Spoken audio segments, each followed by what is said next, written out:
बाबू जगदेव प्रसाद कुशवाहा का मानना था कि इस देश की असली सत्ता मेहनतकश बहुजन समाज के हाथ में आनी चाहिए। They clearly used to say that जब तक शोषित वर्ग खुद शासक नहीं बनेगा, तब तक शोषण की व्यवस्था कभी खत्म नहीं होगी। जिसकी जितनी संख्या भारी, उसकी उतनी हिस्सेदारी। यही है सच्चे लोकतंत्र की परिभाषा।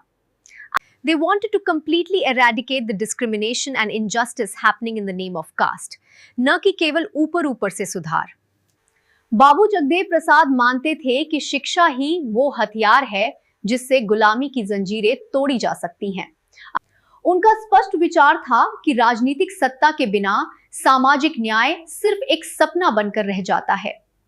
वे मनुवादी और सामंती सोच के कट्टर विरोधी थे, क्योंकि यही सोच समाज को बांटकर राज करती है और किसान, मजदूर और मेहनतकश वर्गों को एकजुट होने और संघर्ष करने का संदेश दिया। आरक्षण को कागजों और भाषणों में ही नहीं बल्कि जमीन पर भी दिखना चाहिए।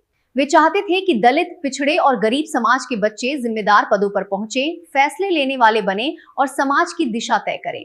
वे चेतावनी देते थे कि जो लोग कहते हैं मुझे राजनीति से मतलब नहीं, वही लोग सबसे पहले कुचले जाते हैं। वे चाहते थे कि बहुजन समाज अपनी संख्या, अपनी ताकत और अपने अधिकारों को पहचाने। बाबू जगदेव प्रसाद का विश्वास था कि बिना संगठन के कोई भी समाज कभी आगे नहीं बढ़ सकता। उनका सपना था एक ऐसा भारत जहां इंसान की पहचान जाति से नहीं, इंसानियत से हो। वे चाहते थे कि बहुजन समाज दया नहीं, अधिकार की भाषा बोले। बाबू जगदेव प्रसाद कुशवाहा का सपना था बराबरी पर आधारित समाज, न्यायपूर्ण व्यवस्था और सच्चा लोकतंत्र। बाबू जगदेव प्रसाद कुशवाहा का निधन 5 सितंबर 1974 को एक जन आंदोलन के दौरान हुआ। वे सामाजिक न्याय और समानता की आवाज थे। हम अपने समाज से विनम्र अपील करते हैं कि उन बलिदानों को व्यर्थ न जाने दें, उनके विचारों को पढ़ें, समझें और अपने अधिकारों व सम्मान के लिए जागरूक होकर आगे बढ़ें। हमें अपने बच्चों को राजनीति से दूर नहीं रखना चाहिए। उन्हें राजनीति की समझ दीजिए, क्योंकि अगर कोई और सिखाएगा तो अपने फायदे के लिए सिखाएगा, लेकिन जब आप सिखाएंगे तो बच्चों के हित और भविष्य को ध्यान में रखकर सिखाएंगे।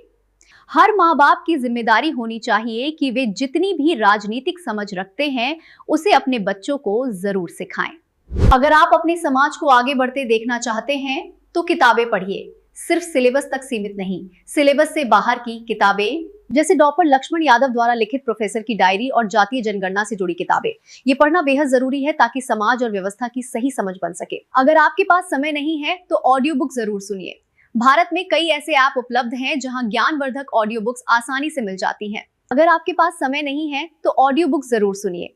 भारत में कई ऐसे ऐप उपलब्ध हैं जहां ज्ञानवर्धक ऑडियो बुक्स आसानी से मिल जाती हैं। अगर आप अपने बच्चों को राजनीति की समझ नहीं देंगे तो उनकी आने वाली पीढ़ी के भविष्य के साथ अन्याय होगा और इसकी जिम्मेदारी आप पर होगी। आप सबको अपने महापुरुषों और सामाजिक नेताओं को जरूर पढ़ना चाहिए, जैसे डॉक्टर भीमराव अंबेडकर, चंद्रशेखर आजाद, रावण, ईवी रामासामी पेरियार, मान्यवर कांशीराम, मायावती और लालू प्रसाद यादव। अगर आप इन्हें नहीं पढ़ेंगे, इनके विचार नहीं समझेंगे तो समाज और राजनीति की सही समझ कभी विकसित नहीं हो पाएगी। हम ओबीसी समाज से यह निवेदन करते हैं कि बाबू जगदेव प्रसाद को न भूले, न उनके विचारों को, न उनके संघर्ष को, और न ही उनके साथ क्या हुआ था। साथ ही ये भी याद रखें कि इसके लिए कौन लोग जिम्मेदार थे, भले वे आज हमारे बीच न हो। अगर समाज में बदलाव लाना है तो हम सबको साथ आना होगा और अपने अधिकारों के लिए आगे बढ़कर मांग करनी होगी, तभी वे मिलेंगे। हम सभी को मिलकर अपने समाज को आगे बढ़ाना है। इसी संदेश के साथ मिलते हैं अगले वीडियो में। तब तक के लिए जय हिंद, जय भारत।